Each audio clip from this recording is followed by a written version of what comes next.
Has this ever happened to you? Presenting the Clapper. Entertaining is a simple affair. Guests bring their own chairs.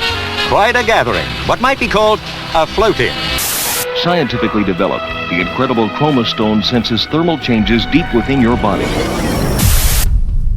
The 1950s, 60s, and 70s had a few inventions that never really took off. These are the 20 crazy inventions and products from the golden decades. Number 20. Popil's Pocket Fisherman. No fish were caught while Popil made a fortune. That's great marketing if you're wondering how that's possible. There's a long article in the New Yorker from around 2001 or so about Ron Popil, his brother and father, and their various creations. It is one of the high points of serious business journalism, covering such products as the Chop-O-Matic, Pocket Fisherman, and the Sprayon Hair, also called Hair in a Can. Of course, what prompted the article was the wild success of the Showtime rotisserie, which was kind of the apotheosis of the Popil enterprise.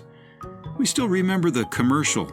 Guy driving along Mountain Road in his 40s Chevy pickup looks right and sees a flowing river, shakes his head no in disappointment, hits the truck brakes mid-road to a stop, flips open the glove box, pulls out his Popil Pocket Fisherman, smiles. His day just went from 3 to 10 now. Number 19. Mr. Microphone. We'll be back to pick you up later. Might have been a cringiest TV catchphrase ever. After which Andy was later charged with harassment, and subsequently his short-distance pirate FM station was shut down. This was used in home gatherings. Old and young did not hold back when it was their turn to show off as a radio host. Mr. Microphone was introduced in 1978 by Ronco, a company known for its innovative and often quirky products. The brainchild of Ron Popil, a legendary inventor and marketer, Mr. Microphone was designed to be a wireless microphone that transmitted sound to any nearby FM radio. This allowed users to amplify their voices and sing along with their favorite hymns, creating an instant party atmosphere. The introduction of Mr. Microphone coincided with a burgeoning era of do-it-yourself entertainment. During the late 1970s and early 1980s, there was a growing interest in home entertainment systems, personal audio devices, and interactive toys. Mr. Microphone fit perfectly into this trend, offering an affordable and accessible way for people to entertain themselves and others. Number 18. Smokeless Ashtray. Ronco's Smokeless Ashtray was just what a worried mother needed to save her family from breathing in all that passive smoke from cigarettes. It sucked your cigarette smoke back into itself, running it through some cotton, saving you trouble of opening the windows. It was a crazy time when the U.S. was cigarette-centric. You'd go into a restaurant and instantly be hit with that muddled, stale smell, even in the non-smoking section. There was always a haze of smoke, ashtrays on the tables right along with the salt and pepper. This was just the right time for Ron Popil to come out with his famous Smokeless Ashtray. Known for making a loud, razor-like sound, it was given the name the cigarette grinder by some people. Today it stands as a reminder of past smoking habits and the ongoing evolution of gadgets designed to improve indoor air quality. Number 17. The Briefcase Alarm. Before computers and mobile phones were a thing, a briefcase was a businessman's companion, and losing one could mean losing years of work. Invented at a time when crime was on its peak, the briefcase alarm was an example of ingenuity. The way it worked was that if the briefcase were to get swapped by a mugger, the alarm could be activated by remote control, causing red smoke to be released with the sound of an alarm, which was louder than a metal concert. The briefcase alarm was a sense of security, and at very least was to highlight the thief in a crowded street and possibly alert policemen nearby. It was almost like a primitive version of Find My iPhone app. We'll just name it Find My Briefcase. Number 16. Chia Pets. Chia Pet, the pottery that grows.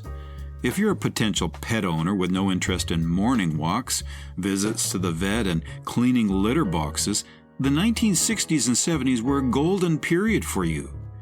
Entrepreneurs were keen on coming up with different strange pets that required little to no effort in taking care of, and when we say strange, we mean literal rocks as pets. And among these were Chia Pets, a holiday trend that turned kids into gardeners and pet owners at the same time. Made out of terracotta, these porous figurines would sprout green fur from the chia seeds that were pasted on them. For more than 25 years, the chia has been a Christmas staple, offering amusement, amazement, and exposure to Agriculture 101. The chia is so much a part of American consumer culture that it was chosen to be included in a New York Times time capsule to be opened in the year 3000. Number 15. Lava lamps. Enter any hipster teenager's room in the 1970s, and you'll find in the corner a strange luminescent tube that can hypnotize you with its groovy lava-like shapes and vibrant colors. Lava lamps were invented when the inventor, Edward Walker, observed a homemade egg timer with a strange fluid floating in it inside a pub. Scientifically speaking, the lava lamp demonstrates the principles of thermodynamics and fluid motion. But really, it's just an excuse to zone out and say, "Whoa, man, that's trippy." These psychedelic lamps soon became a symbol of the counterculture movement and the psychedelic era. They were popular in dorm rooms, living rooms, and other spaces seeking a relaxed bohemian vibe. Nothing beats the experience of coming back home after a hard day of work and mellowing out to sleep by looking at the groovy shapes that the lamp made every few seconds. Number 14. Gyro Boats. Just looking at this invention makes us wonder how anyone from the 1960s managed to stay alive. This guillotine on wheels is called the Gyro Boat. Invented as a predecessor to parasails, gyro boats could be hitched onto power boats, which would pull them and make them fly in the air. So far, so good, except these gliders had no safety features, and if you messed up the landing, it would surely land you in the hospital as well. The inventor claimed it could be assembled in a matter of minutes. Just get all those bolts on the rotor finger tight. Get your buddy in a speedboat to pull you up to 20 miles per hour and glide around in the air until something inevitably goes horribly wrong. It would be fun, at least once. We get it, fun things are dangerous, but risking decapitation by the rotor of an amphibious autogyro for the sake of an afternoon on the lake? Now that's just too much than we have bargained for. Number 13. Smello Vision. Have you ever watched a movie about zombies and wondered what a walking, rotting corpse would smell like? We assume Hans Lob did the same, and that's why he came up with Smello Vision, a system that releases scents from perfume bottles to each individual seat inside a theater as a movie progressed. Now that's what we call a 4D viewing experience. It was only ever used once in a movie called The Scent of Mystery. Ads for the film read, "First the pictures moved, then they talked, now they smell." Unfortunately, the technology could never be perfected and was eventually snuffed out. Disney came up with their own version of Smello Vision, in which they would hand out scratch and sniff cards for movies, which could be sniffed at different segments. Ultimately, the idea of an invention that could help you smell your favorite actors turned out to be stinky and was abandoned. Number 12. Mono wheels. Who needs two wheels when you can just use one big single wheel on your motorcycle? That was the principle mono wheels were invented on. It consists of a single giant wheel inside which the driver sits on a seat and steers it. Sounds simple, right? Well, hitting the brakes was enough to send you to the land of eternal somersaults. And that was just one hazard among a whole list of problems, which makes us wonder if they ever had a safety engineer on board. While they have never achieved mainstream status, for which we thank God, mono wheels have been popular amongst inventors and thrill seekers who wanted to perfect this futuristic-looking design. Their hazardous design and impractical nature has caused monowheels to be limited to circuses, parades, and as novelty vehicles, often drawing attention for their unique appearance and operation. Monowheels, single-wheel vehicles in which the rider sits inside or on top of the wheel, once symbolized the innovative spirit of the early 20th century transportation. Despite their initial intrigue and occasionally bursts of popularity, they gradually faded away for several reasons. One of the most significant drawbacks of the monowheels was their inherent instability. Balancing on a single wheel made them prone to tipping over, especially at high speeds or during abrupt maneuvers.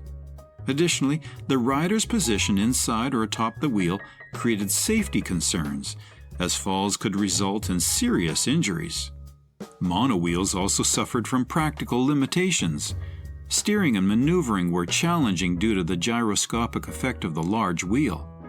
This made precise control difficult, particularly in urban environments with tight corners and obstacles. Their design was not conducive to carrying passengers or cargo, limiting their utility compared to bicycles or motorcycles. As the automotive and motorcycle industries advanced, monowheels struggled to compete with more practical and reliable forms of transportation. Cars and motorcycles offered greater stability, speed, and functionality, quickly rendering monowheels obsolete. The mechanical complexity of monowheels, including the intricate gearing and balance mechanisms, made them difficult to maintain.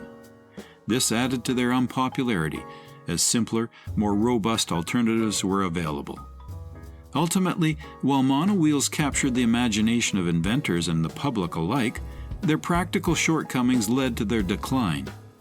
They remain a fascinating footnote in the history of transportation innovation, representing the daring and experimental spirit of their time. Number 11.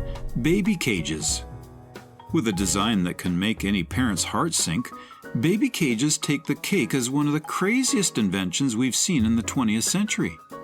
These wired cages were installed outside windows in urban homes and apartments, and children would be kept in them for minutes to hours so they could get sunshine and air. Is that seriously the only suitable place they can think of? Baby cages started as a health fad in urban cities, with mothers too busy to take their kids outside using these health cages to make sure they get enough pure air for their growth. Guess that's one way to get your kid to play outside. The use of baby cages promised improved appetite, better digestion, and all signs of health, with the added risk of a terrible fall, of course.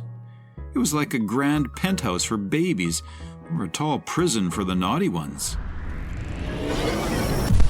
Number 10. The Butiner. People don't realize the importance of a needle and thread until they burst a button. That's when all hell breaks loose. Ronco came up with a neat little solution to this very problem with the Butiner. A Butiner is a strange inventive tool that uses small, clear plastic fasteners to attach buttons. It pushes the fastener through the fabric and button, then locks it in place with a simple squeeze. It proved to be an invaluable tool for those too stupid or too lazy to sew buttons onto items where they had dropped off. They were also famous amongst old people who couldn't sew very well because of their bad eyesight. With a guarantee to get the job done in 5 seconds, it was quick, clean, and efficient. And it also saved you the trouble of going through your whole house for a needle and a thread. What more could you ask for? Number 9. Mood rings. The 70s were a fascinating time. People were obsessed with self-awareness and caring about their mental state. And what better way to keep a check on your mood than a shiny ring on your finger? Mood rings were a quirky fashion fad from the 1970s that were sold on the promise of helping you monitor your mood. Whether it actually did that or not is a question for another day. These rings were made of small stones of glass or quartz filled with thermochromatic liquids which change color in response to temperature changes in the skin. Each color the ring displayed supposedly corresponded to a different mood. Like all fads, the mood ring had a very limited lifespan. In this case, the lifespan of the product was quite literally fixed. in that the heat-sensitive crystals would only emit their color changes for a period of 2 years before they would settle permanently into a shade of black. The mood ring was one of the biggest fashion products of the 1970s. It's just a ring that measures your body surface temperature. There's no real meaning behind it, but back in the 1970s, people were into all sorts of new age trends, and these became a major commercial success. If you have poor circulation in your hands and your fingers are always cold, mood rings will always be black all the time on your fingers. Number 8. The clapper. The clapper was a sound-activated switch that promised you a future where getting off the couch to do anything did not exist. Introduced to the public with a memorable infomercial and a catchy tune, this device was advertised as the next generation of home appliances. Whether it was because of the convenience or just the novelty to show off to your friends and family, the clapper caught on to fame and became a cultural icon. I mean, who wouldn't want to turn on their televisions and lights with a gentle clap?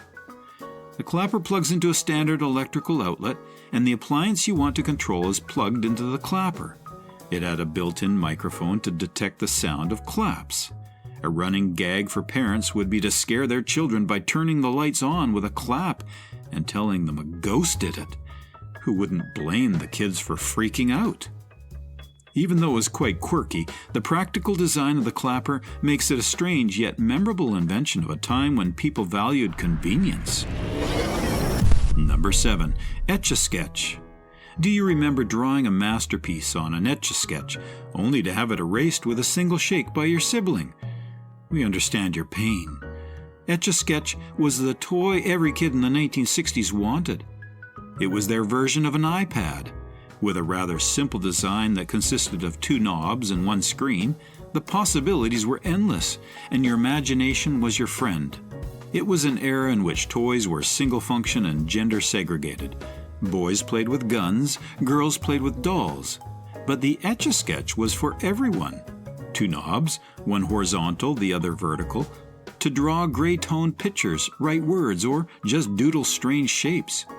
You could either be a child Picasso drawing famous paintings on your Etch-a-Sketch, or you could struggle to draw a single square. That was the beauty of them. The advent of digital technology has dramatically shifted the landscape of entertainment and toys. With the rise of tablets, smartphones, and interactive apps, children now have access to more dynamic and engaging forms of play.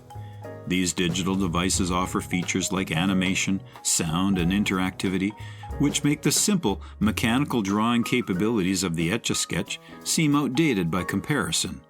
Changing consumer preferences have played a significant role as well. Today's children are growing up in an era where immediate gratification and constantly evolving content are the norms. The Etch-a-Sketch, which requires patience and fine motor skills to create images, doesn't align with the fast-paced, on-demand nature of modern play. The Etch-a-Sketch's niche market of retro and nostalgic appeal hasn't been enough to sustain its mainstream popularity. While it remains a cherished memory for many adults, it hasn't captivated newer generations in the same way. Number 6. Amphicar. It's a boat. It's a car. It's an amphicar. The amphicar was a German-made car that promised to revolutionize drowning. It had a convertible body design with a streamlined shape that helped it move on both water and land.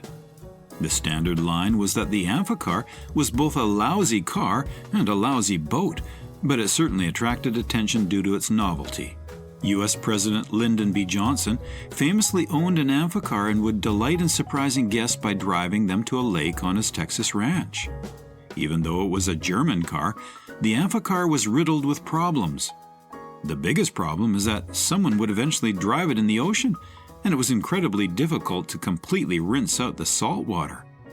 Another problem was with the speed of the car itself, which was incredibly slow on both land and water, which is why the amphicar only saw 4,000 models produced before it was discontinued.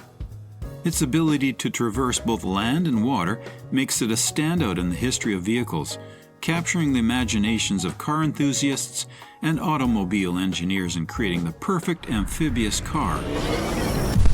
Number 5. Inflatable Chair. Tired of asking people to help you move your heavy furniture? Well, the 70s had the perfect invention for you: inflatable furniture. A strange but convenient contraption, these air-filled chairs and beds introduced a new wave of futuristic designs to home improvement.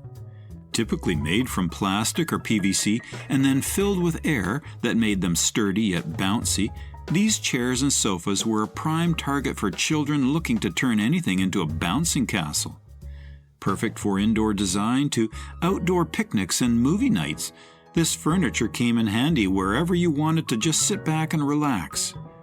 Just make sure you're not sitting on one without a shirt on a hot day, or you'd have your skin peeled off. The inflatable chair emerged as an iconic piece of furniture in the 1970s, epitomizing the decade's fascination with both design and unconventional materials. Inflatable chairs became a staple in many households, especially among the younger generation. Their bright, vibrant colors and whimsical shapes perfectly captured the playful spirit of the era. Unlike traditional furniture, these chairs could be easily deflated and stored away when not in use, making them ideal for small apartments and dorm rooms. They were also lightweight and easy to move, adding to their appeal. The popularity of inflatable chairs extended beyond the home. They became a common sight at outdoor events, music festivals, and beach outings, where their portability was a significant advantage. The chairs could be quickly inflated using a hand pump or even by blowing into a valve, providing instant seating. In many ways, the inflatable chair represented the broader cultural trends of the 1970s, which embraced innovation, individuality, and a break from convention. Today, these chairs remain a nostalgic symbol of the era, remembered for their fun design and the sense of freedom they brought to everyday living spaces. Number 4. Sprayon Hair. Yes, folks, growing hair back in the 1970s was a simple matter as just spraying it back on. We're not kidding. Invented and introduced by Ron Popil, the infomercial king of the 1970s and 80s, this invention was a godsend for balding dads and men with receding hairlines. If you ever woke up at a strange time in the middle of the night, you could find Ron Popil on your TV screen, pulling balding men out of an audience and spraying their heads. Before the days of high-definition TV, the product looked surprisingly decent on screen, but in real life, it looked like spray paint mixed with a hairy dust that comes out of an electric razor head when you empty it. With Ron's Sprayon Hair, you were sure to never have a bald hair day. Or so they said. One thing was for certain, though. You always had to avoid the rain unless you wanted your hair to look like it was melting off your head. The product, marketed under names like GLH9, Great Looking Hair 9, promised to give users the appearance of a full head of hair in seconds. It worked by spraying tiny color fibers onto the scalp, adhering to existing hair and scalp to create the illusion of thicker hair. The concept was straightforward. Shake the can, spray the desired area, and watch as thinning patches seemingly disappear. Popil's enthusiastic infomercials, complete with dramatic before and after demonstrations, made Sprayon Hair a household name. While the product received its share of skepticism and jokes, it almost provided a quick fix for many who were self-conscious about thinning hair. Sprayon Hair became an iconic example of the inventive and often eccentric spirit of the 1970s, blending novelty with practicality in a way that only Ron Popil could achieve. Number 3. Resealable cereal boxes. This one isn't a crazy invention, but it explains why it's super important to patent your discoveries. Breakfast cereal became popular among American children in the 1930s. Although cereals were available in many shapes and flavors, they were all packed in the same type of box. The tops of cereal boxes had 2 flaps that were glued together. It was difficult to close these boxes again when the flaps were torn apart. So, once the box was opened, the remaining cereal quickly became stale. Mary Spieth enjoyed fresh cereal for breakfast, but was tired of it becoming stale soon after the box was opened. In 1946, when she was only 8 years old, Mary began experimenting with a small toolbox and the cereal box flaps. She wanted to keep her cereal fresh from finding a way to reseal the box flaps after they had been torn apart. After many experiments, she succeeded by shaping a protruding notch on one of the flaps, which would fit into a slit cut into the other flap. For many years, Mary kept her cereals and crackers fresh by carefully ungluing the flaps of boxes and shaping them so that they could easily be closed and reopened.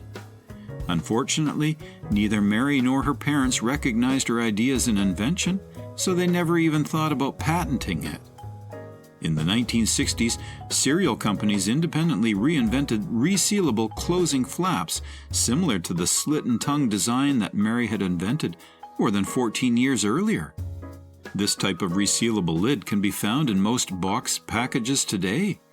Since Mary did not patent her invention, she did not make any money from her idea. In fact, most people don't even know that she was the original inventor of the resealable boxes which people use every day. In addition, since she did not patent her idea or make it known, the rest of the world had to eat stale cereals for many more years until the cereal companies finally thought of the solution on their own. Number 2. Hovercraft. Hovercraft are vehicles used for carrying people and heavy objects over water and rough surfaces. Powerful fans, like airplane propellers, blow air downward. The air blast is caught by a skirt that lifts the craft above the surface before the air escapes to the sides under the lower edges of the skirt. This reduces friction with whatever surface over which the craft is hovering and enables it to be easily propelled by action-reaction with other fans mounted horizontally. Hovercrafts, often seen as futuristic and otherworldly, were initially perceived as a crazy invention when they first appeared. Emerging in the mid-20th century, these innovative vehicles, capable of traversing both land and water by riding on a cushion of air, defied conventional engineering and transport paradigms. The concept of a hovercraft was met with skepticism and fascination.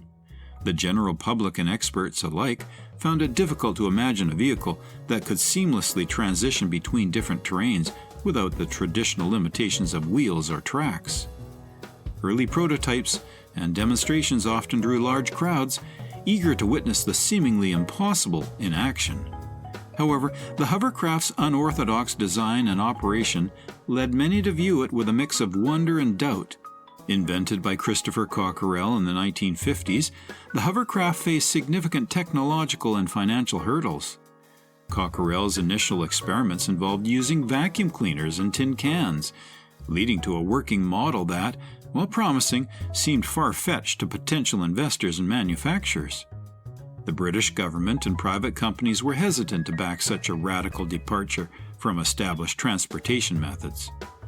Public perception of hovercrafts was also influenced by the media, which often portrayed them as futuristic novelties rather than practical vehicles. Sci-fi movies and TV shows of the era capitalized on their unique appearance, reinforcing the notion that hovercrafts were more suited to fiction than reality. This portrayal both fueled the excitement around hovercrafts and solidified their reputation as eccentric inventions. Despite the initial skepticism, hovercrafts eventually proved their worth, particularly in military and rescue operations where their ability to navigate challenging terrains was invaluable. Over time, commercial applications emerged, including ferry services across the English Channel. These practical uses gradually shifted the perception of hovercrafts from crazy inventions to ingenious solutions for specific transportation challenges. The hovercraft's journey from a perceived mad invention to a recognized technological marvel underscores the innovative spirit and the sometimes slow but eventual acceptance of groundbreaking ideas. The hovercraft stands as a testament to how radical innovations can redefine possibilities and challenge the boundaries of engineering and imagination. Number 1. Nuclear-powered cars. In the 1950s, the idea of using nuclear power for civilian applications gained traction. One of the most ambitious concepts was the nuclear-powered car. Ford even unveiled a concept car called the Ford Nucleon, which was designed to run on a small nuclear reactor. While it never made it past the concept stage, the idea itself was a testament to the era's innovative spirit. Although it is believed that electric vehicles reduce carbon emissions, there are challenges which need to be addressed. Firstly, electric vehicles are not as clean as they are portrayed due to the electric grid used to charge vehicles, which still relies heavily on fossil fuels. Users also commonly have range anxiety about their vehicles. Nuclear energy could address these challenges, though. The first challenge is the source of electricity. Nuclear energy, being a low-carbon source of energy, can be used to supply charging stations and lower the dependency on fossil fuels. This is an opportunity for small modular reactors to supply on-road charging facilities to tackle range anxiety for electric car users. Nuclear-powered cars aren't a new idea, as mentioned. In 1957, Ford proposed a concept vehicle called the Ford Nucleon, which was powered by a small nuclear reactor situated at the rear of the vehicle. Ford claimed that this vehicle could cover over 5,000 miles between charging stations. These were the 20 crazy inventions from the 1950s to 1979. Comment below if you think we missed something you feel was a crazy invention. And don't forget to like, share, and subscribe.